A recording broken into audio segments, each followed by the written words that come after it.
Heavy pressure on Moore, and down he goes. And it was Kellen Wyatt off the edge. Here comes the pressure. Throws to the corner. Touchdown, Surratt. The ball's in the air, and it's intercepted by Indiana. Plucked out of the air by Lewis Moore. What a win for Curt Cignetti and the Indiana Hoosiers. All Curt Cignetti does is win. After doing the unthinkable, leading IU to the college football playoff during his first year in Bloomington, Sig has outdone even himself. Year 2 saw the Hoosiers cap an unbeaten regular season, earn an all-time high #2 national ranking, and clinch the school's first ever appearance in the Big Ten title game. And for that reason and many others, for the second straight year, Curt Cignetti has been named the Hayes Schembechler and Dave McClain Coach of the Year. Coach Cignetti joins us for today's big interview. Curt, first and foremost, congrats and thanks for the time. It's Coach of the Year Day. It's National Signing Day. You're getting ready for Saturday's matchup with Ohio State. You couldn't throw in like a haircut and a suit fitting just to keep yourself a little bit busier today? Well, we haven't even started on 3rd and 7 to 12 yet. I'm guessing you're going to get there eventually, right? Yeah, in about 10 minutes. All right, well, we'll get you out of here in exactly 10 minutes. That's a perfect time reminder. Coach, as I mentioned, it's your second straight Coach of the Year honor. How does it feel different compared to last year? Well, first off, I got to thank the coaches, the players, Pam Whitten, our president, Scott Dolson. It's a team honor, obviously. How does it feel different? It's a hard question, really, to answer. I'm honored, the whole organization's really committed and put a lot into this season, and we're excited about the game Saturday. I guess last year we kind of caught everybody by surprise. This year, we'd been there one time before, and I think we learned from last year. But it's an honor, and anytime you're honored with an award, it feels great. So more same than different. I know, Curt, it's a team award, as you mentioned. It's an entire staff award, really. You have 2 coordinators who are so highly thought of. Your entire staff, really. What is it about the group of staff members that you have that makes it work so well? I think the continuity, really. I've said this a number of times. I hired Bryant and Mike back at IUP, so they're going on year 11 and 10. My special teams coach, Grant Kane, going on year 6 or 7, as well as my strength and conditioning coordinator, Derek Owings. And so those are all people, in charge of different facets of your program. But then I've got, great position coaches that have been with me for a long time too. And we got some new guys we added when I got hired. And so I think just everybody understands sort of the standard, the way we do things, the efficiency we try to get things done with. The organizational discipline that we work with, the focus, the standards, the expectations. And I try to create an environment where people can thrive, but also give them enough personal time that they don't feel like they're chained to the office. When practice is over, get your work done, but go home. I'm not checking on what time guys go home. And it's the same way on the field with the players. We try to get practice. We have short practices. I'm a short practice guy. I try to keep them healthy, fresh. And I think they like that, and everything makes sense to them, but they're still prepared.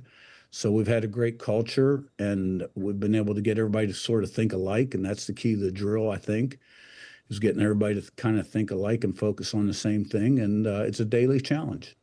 Like-mindedness, belief, 2 things you have to have when you go on the road, especially in the Big Ten. You look at what you guys did on the road this year, the last-second win at Iowa, the last-second win at Penn State. I'd argue probably the best win in the country when you guys went to Eugene and were pretty dominant against Oregon.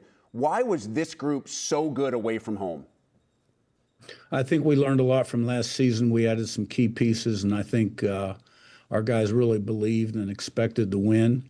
And so when they were put in those critical situations, they refused to lose, and they stepped up. And they focused sort of on the one play at a time, weren't affected by the fans, the scoreboard, the situation of the game. And our quarterback delivered. And I think that's one of the things that's made Fernando Mendoza great this season is in the clutch moments when the game was on the line, he's played his best football. Curt, I was asking about the environment in Indianapolis when we got cut off and what you expect. Obviously, it's close to campus, and the basketball team plays a game earlier that day in Indianapolis. It should be electric. Oh, I don't think there's any doubt about it. I mean, doubleheader for Indiana fans. But in terms of the environment at Lucas Oil, it's 1 versus 2. Somebody had mentioned there's only been 2 others, which then I assume I was part of both, because that would have been Florida, Alabama, 08-09. And that was an unbelievable atmosphere. So even though the crowd will be split, it's going to be really loud in there. And, the Indiana people are going to be jacked up now. They haven't had a chance to experience this, and obviously Ohio State will too. So it ought to be a great night for the fans, and it'll be a great night for one of the teams.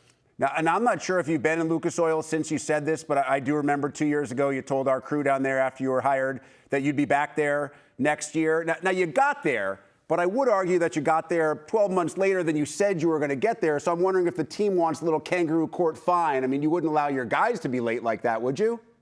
No question about it. I was slacking. I mean, if I'd have done my job, we'd have been there last year. Actually, we were tied. Yes, you were. But we lost the tiebreaker. And now you have a chance to get all of it back with a win over Ohio State. Quickly, I do obviously want to touch on the game itself, and we know how good and how talented they are offensively, especially on the outside. Your defense has been, in my mind, remarkably underrated, maybe somewhat overshadowed by what the offense has done. Defensively, if there are 1 or 2 keys for you guys to try to slow this Ohio State offense down, what are they? To me, it never changes every single game. You got to win line of scrimmage. You got to stop the run, put pressure on the quarterback. You got to win the turnover battle, which we've been great. We're number 1 in the country in turnover ratio. And you got to minimize offensive explosive plays.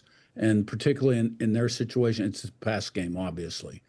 And keep those to a minimum and be really good in critical situations. So, they ran the ball real well against Michigan. They're fully dimensional. They're very balanced between the run and the pass and personnel groupings. The quarterback is playing great. Obviously, the receivers, there's not a core like them. But I know our receivers will be gunned up for that matchup too. We got to keep the ball in front of us. We got to tackle well in space. When they get in the red area, hold them to field goals. All right, Curt, I know you got to get to that 3rd and 7 to 12 right now. So one question before we get you out of here. I did mention at the beginning, it is also National Signing Day. I'm fascinated to know how the recruiting process has changed for you and your staff with all this success over the last couple of years. It's opened a lot of doors, that's for sure. And we're really starting to see it, in the high school guys. We've had a lot of real late interest here in this class, and then obviously for next year. So we just need to keep building, developing, pouring money into the program, facilities, things that are important, critical program success. And, right now the arrow is pointing up. Curt Cignetti, now the 2-time Big Ten Coach of the Year. Coach, thanks for the time, both before and after the power surge. Can't wait to watch your team on the field playing for the Big Ten Championship Saturday night. All right, Rick. Have a great one.